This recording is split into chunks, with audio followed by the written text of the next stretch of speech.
Alif. Hai. Alif tadi kan yang WhatsApp saya kan? Saya WhatsApp awak tadi. Itulah, saya tadi masih WhatsApp Alif.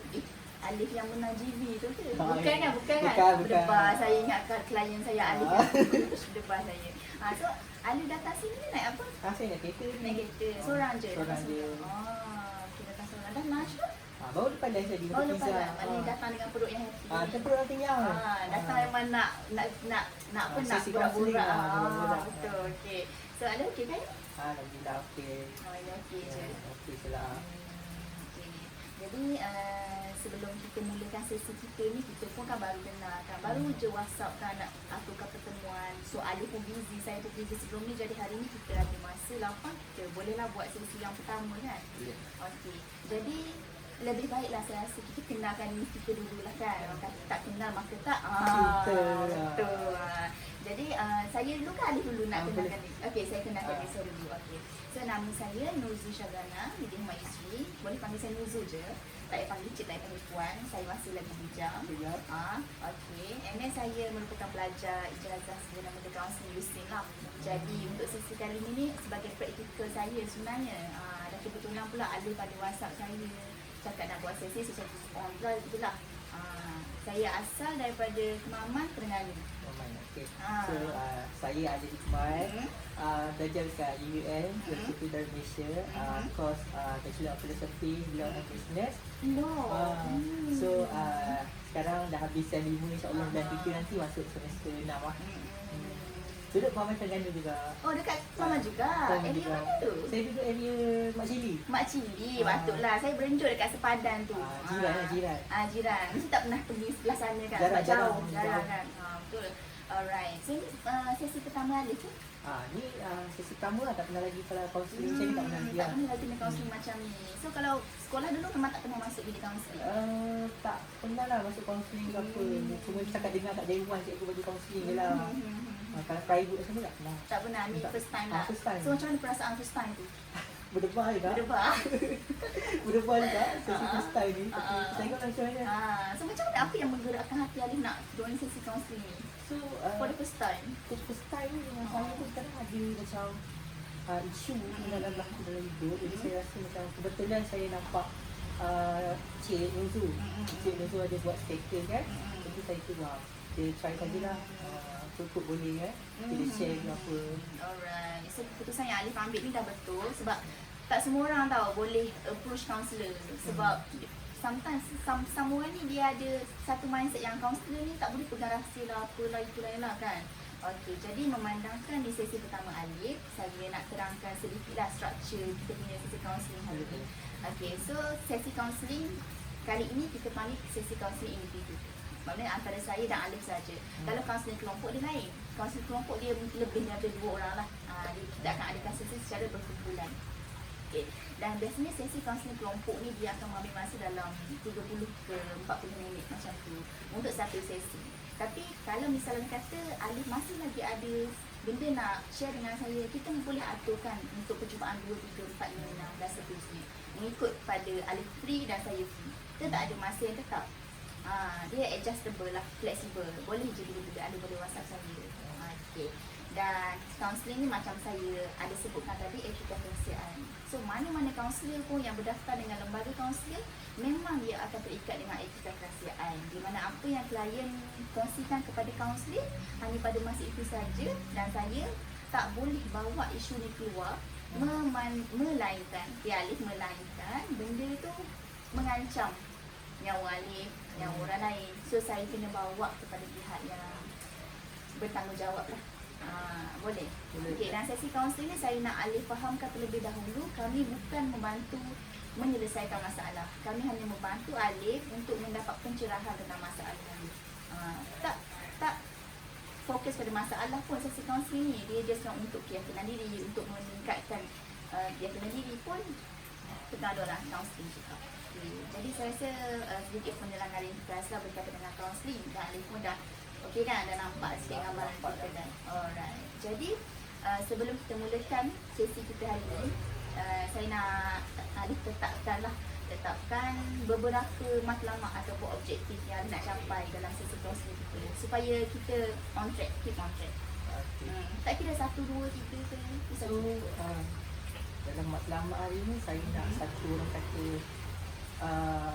second opinion lah daripada apa yang saya sendiri fikir dalam otak. Saya nak dengar orang second opinion orang.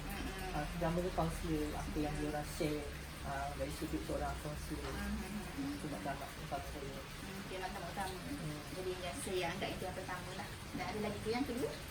Sebab tu tadi saya tadi saya nak dengar dari sudut seorang kaunselor. Okey. Jadi Alif kongsikan tadi matlamat Alif untuk sesi pertama Alif kali ni.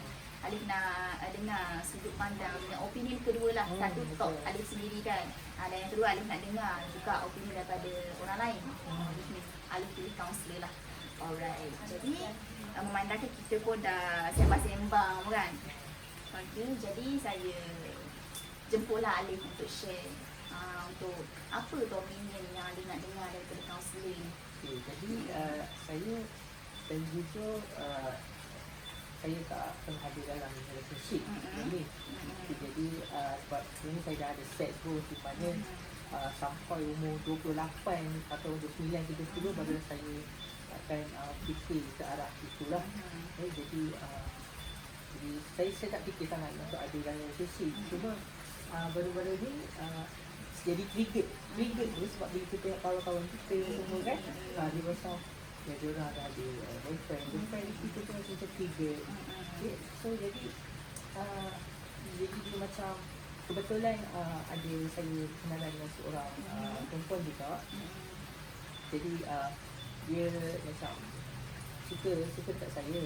Cuma saya pilih rasa macam sama ada saya nak reject ataupun sebab saya ada goal saya di mana macam umur 28 baru kita fokus pada relationship. Tapi bila saya fikir balik macam apa salahnya try untuk for the first time dia antara dua tu. Dia apa yang Alif kongsikan kepada saya, ia berkenaan dengan relationship lah. Hubungan orang kata love relationship lah kan. Jadi Alif pun dah menginjak kepada usia 23 tahun betul. Jadi benda tu macam satu keperluan, human desire kan. Jadi tetapi sekarang ni apa yang Alif kongsikan kepada saya tadi, Alif buntu adakah itu Alif betul-betul nak someone tu ataupun Alif triggered. Alif tak tahu mana satu. Betul? Okay, kalau saya salah beritahu tau. Okay. Jadi sekarang Alif dah mula kenal lah dengan kawan Alif. Mula kenal, baru check, baru kenal. Jadi apa yang Alif boleh gambarkan perasaan Alif bila check dengan dia? Sekarang macam tak ada lagi untuk love semua tu. Cuma untuk perasaan macam untuk kenal-kenal saja. Setakat level tu saja, tak pergi terlalu jauh sebab saya kira dalam proses perkenalan ni dia macam penting juga untuk kita kenal aktiviti masing-masing. Jadi tak terlalu tergesa-gesa lah. Cuma saya nampak yang someone tu dia agak tergesa-gesa nak ada dalam relationship. Saya tak. Sebab saya kata macam kalau ada lah. Dia kena dulu. Alright. Tadi Alif ada sebutkan kepada saya, Alif tak bersedia lagi untuk being in relationship ni. Mungkin ada sebab Alif nak share kenapa belum bersedia. Sebab saya belum sedia. Saya seorang yang agak orang kata ada goal. Saya kena target. Macam umur 24 saya habis degree. Which is next year saya habis degree. Lepas degree saya mesti akan kerja. Dapatkan kereta, dapatkan rumah dahulu. Itu adalah target utama saya. Jadi saya sebelum saya kenal dia, jadi saya rasa macam itu target utama saya kena dapat dulu. Sebab saya rasa macam tak nak lah, malas lah. Nampaknya Alif ni seorang yang high ambition lah, berpandangan jauh, ada masa depan, ada Alif punya pathway tu, Alif nak capai sebelum kahwin, Alif nak ada kereta dulu, Alif nak ada kerja dulu. Tapi Alif setkan goals tu sebelum Alif kenal dia tu. Sebab Alif kenal dia. Jadi selepas Alif kenal dia, adakah benda tu jadi macam satu masalah bagi Alif? Adakah Alif rasa macam nak ubah goals tu ke? Macam nak bercinta dulu and then cinta tu datang seiringan dengan berjaya semua? Ada tak benda tu macam berubah? Dia tak ada lah sampai berubah terus. Goals tu tak ada sampai berubah. Cuma apa yang saya fikir, bila kita ada dalam relationship, sekarang ni kita online kan. Jadi kalau balik bulan 3 nanti saya dah balik di US. Jadi masa tu agak terhad dengan aktiviti, program, assignment. Jadi saya takut dia akan adjustkan satu masa kita kena sacrifice, masa yang kita kena korbankan untuk dia. Dan saya agak busy, saya tak rasa saya boleh bagi full attention ataupun komitmen lah. Cuma kalau dia memahami, itu tak apa. Jadi saya kata, sebab tu saya kira satu pengenalan tu agak, proses perkenalan tu agak penting lah. Saya ambil masa sangat. Setiap saya macam saya tengok dia agak tergesa-gesa. Itu saya tak cool dulu, relax dulu, tengok dulu macam mana. Okay, tadi Alif kata Alif takut tak boleh nak bagi attention. Kenapa Alif beranggapan begitu? Sebab saya dekat universiti saya memang busy. Saya memang busy dengan tapi je lah, orang lain pun busy juga semua. Saya dekat universiti pun ada jawatan, ketua exco. Jadi setiap program saya kena hadir, tambahan saya kena jadi untuk khususnya bahagian teknikal kan. Juga busy dan macam tak boleh takut tak boleh get attention. Takut tak boleh. Yeah. Alif masih belum cuba lagi tapi dah ada rasa takut tak boleh. Okey, sebelum ni Alif berada dekat universiti berapa sen? Sem 1 saja, sem 2 dalam 1 bulan. Dan start daripada sem 2 sampai dah sekarang semester 5 dah habis, online lah. So kiranya macam first sem je dekat UV. Okay, first sem tu memang tak adalah siapa yang kacau tentang cerita-cerita tak ada. Tak ada, memang Alif hidup dengan hidup manusia. Hidup dengan private time, malam-malam untuk Netflix, keluar dengan kawan-kawan. Cuma baru-baru ni saja, cuma tak agak terganggu lah. Okay, Alif ada suka tadi keluar dengan kawan-kawan. Alif suka ni. Suka. Kalau keluar dengan kawan, okey.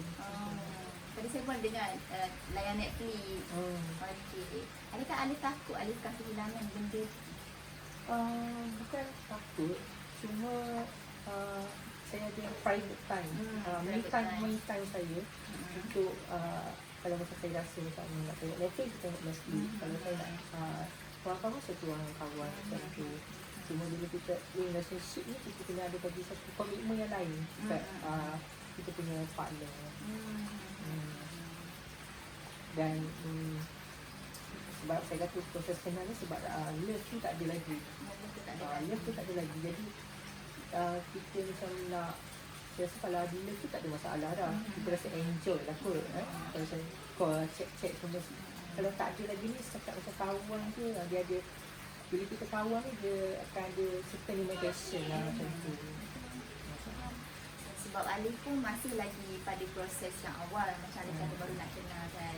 Baru nak kenal, so tak ada lagi rasa excited, rasa nak orang kata nak jadikan dia tu sebagai pasangan lah, baru nak kenal kan.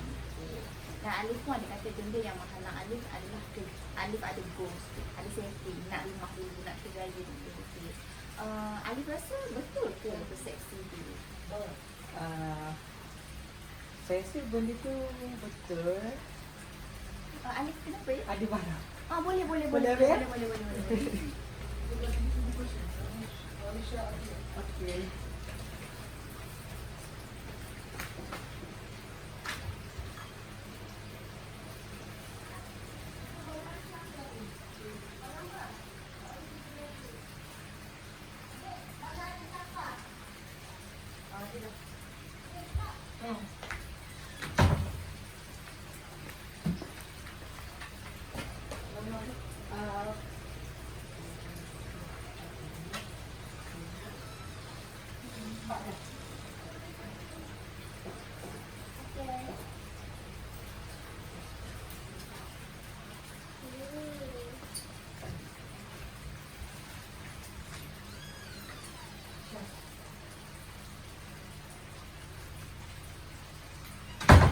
Sorry barang Shopee tak sampai. Tak apa, biasalah tu.